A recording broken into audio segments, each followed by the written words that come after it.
This is the Mind Initiative, conversation without compromise. Well, the difficulty is there, right? If you're doing things that are outside of the law in order to get, in order to kind of get justice, yeah, then you open yourself up to the same thing, right? Because you can say, okay, well, fascism as an ideology kills people, which it does, right? yeah. But on the converse, people could rightly say that Marxism as an ideology has killed millions more people than fascism has, right? And anyone who's, has socialist leanings that is therefore a Marxist, and therefore they must be punched, right? And if it's not based in the law, it's based in the perception of your group, right? And if it's based in the perception of your group, all you have at that point is a power struggle, and you've just got to win it, right?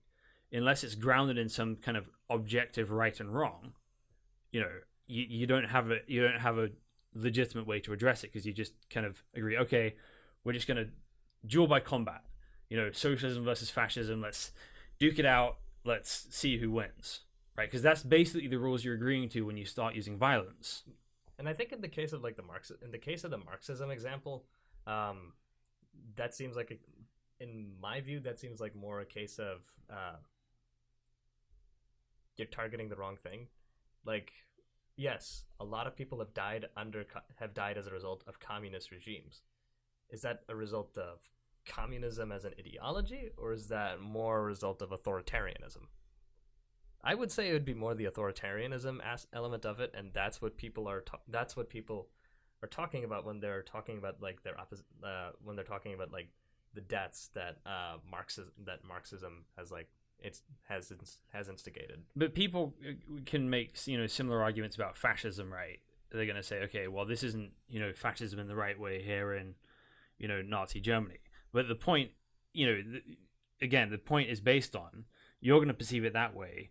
Your opponent is going to perceive it a different way, and if it's not based in like some objective standard outside of ourselves, right? All we're left with is might makes right. In the case of that distinction, though, right? Fascism and authoritarian communism, like the umbrella in which they would fall under would still be authoritarianism, right? In that case, this would be your objective wrong.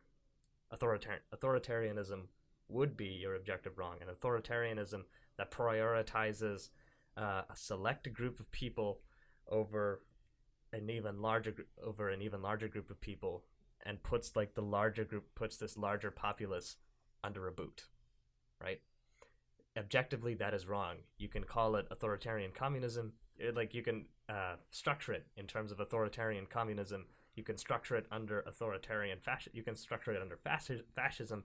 You could probably even make a really compelling case like this is capitalism in a lot of ways, like unregulated capitalism. The objective wrong there would be that there is a large group of people who are denied medical care, who are denied food, water, freedom to expression. Their options are limited by this authoritarian state. So the responsibility then becomes to take down this authoritarian state. So you talking about objectively wrong, right? Where do you get your sense of objectivity from?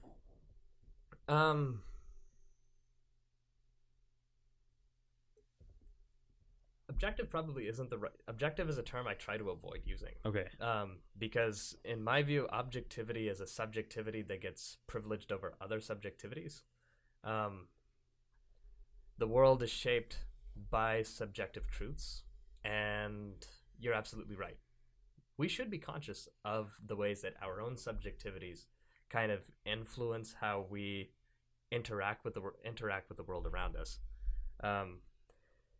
In that particular case, I was saying that this is the reason that I said that like authoritarianism was the objective wrong, is because in the case of my subjectivity, I'm somebody who believes that like fundamentally, I don't think like a class. I don't think there should be a class structure. Why? Like a class that like putting one group of people at the top and putting a bunch of other people at the bottom in like this pyramid structure. Like you get to that, like it's the similar reason that I'm like opposed. It's a similar reason to why I'm opposed to white supremacy. It's just like, yes, you can put somebody at the top and say that like they are the best example of just like what people should be like, and these are the people who should have like the most rights, the most power, etc., etc., etc. It should never come at the cost of like the power and the rights of people beneath them. Like in capitalist societies, like in American how many people in the US, a capitalist society, have died because they couldn't afford their insulin, or have died because they can't afford a home, they can't afford like the very means that they need in order to survive. We can put them in like, we can say that they are like lower class. We can say that they're lower class people and they just needed to work harder in order to like earn those things and earn their right to live. And I think like that's the danger I see in like classes, in like class-based societies, where at some point like by assuming that you are at the top, you have somehow earned a greater right to live than people who are beneath you. And I don't want to live in a world like that. And I think a world like that has like a fundamental moral issue that is happening. And so what is the fundamental moral? Where does that come from, right? Because again, observing nature, we wouldn't deduce equality from nature, right? We deduce disparity, right? Yeah. So it's a belief, and where is that belief coming from in you? My dad grew up poor, and he was the oldest of 6 kids, and his dad wasn't around all that often, and when he was, it wasn't that great. And my dad has been taking care of our family over here and our family over there like his entire life.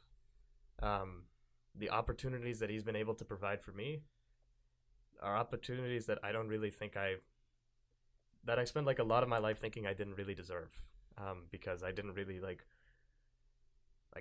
it's that sense of like imposter syndrome of just like, I'm not qualified for this at all. Like I'm a ditz. I'm a dumbass. I don't like what why do I get to go to a university like this, a really nice university, study what I want to study, when my dad didn't really get to do that all that much. Like my dad always had to consider all of these other things, and I don't have to do that. My friends are working so much harder than I am. They're doing so much better work than I am, and yet I'm the one who's going to film school. Yeah. All of these things, like, I'm not more deserving of these things. No. I'm not. And I think that, like, if somebody else had the same access that I did, they wouldn't do the exact same work, because, there's always going to be those going to be those differences, but like they'd be able to do it. And it's something that they would want to be able to do. My dad would like constantly talk like I wanted to be a filmmaker. I wanted to like do things in film since I was a kid.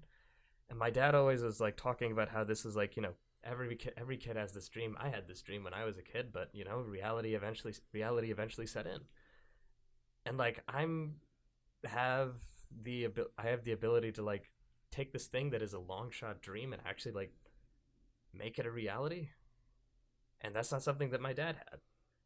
And I think about, something that I think about is just like, if my dad had that access, like what would his life be like? What would his mental health be like? Because like his life is stressful, and it didn't need to be.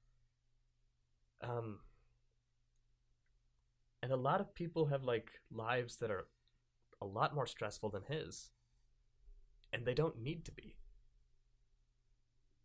Like God created a world that takes care of us, that has enough food, enough water, enough land for all of us to live, no matter what Thanos says. Yeah. Right? Like we have the U.S.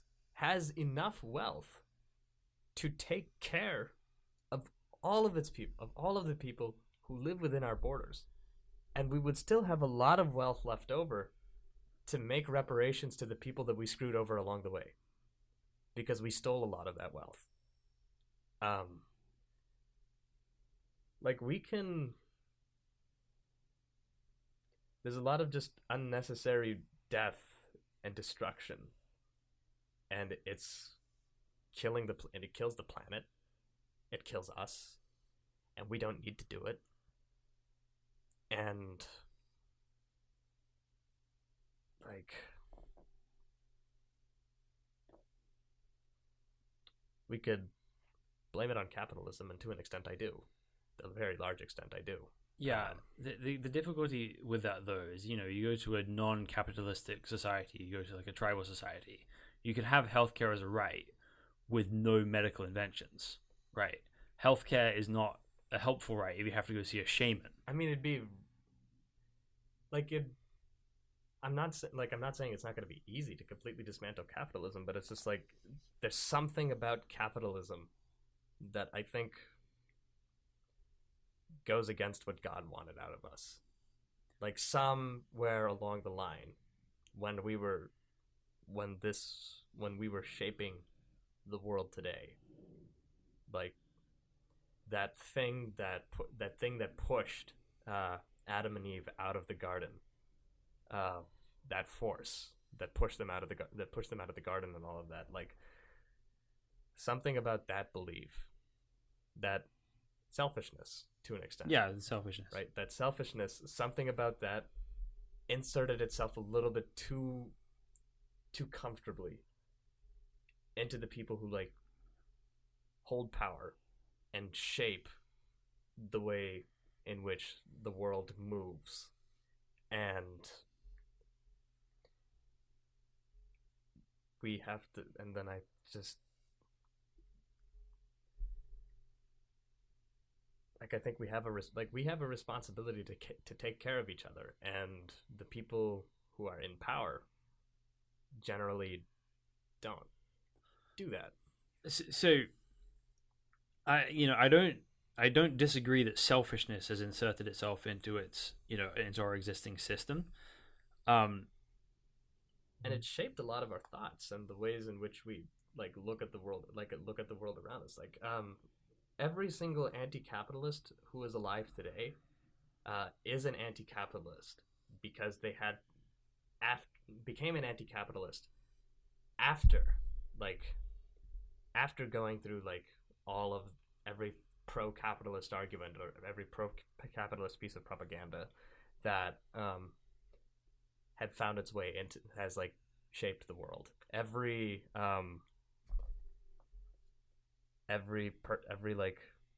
anti-racist had to go against those ideas of just all people are equal, but there is some element of truth.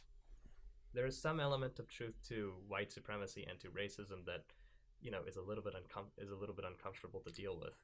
That little, they had to deal with that little voice that Trump was able to tap into to propel himself into the executive office. So I think the problem here is less about capitalism itself.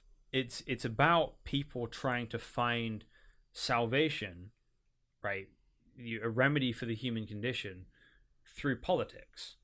So, if you kind of want capitalism to go and fix all of our problems, it's not going to.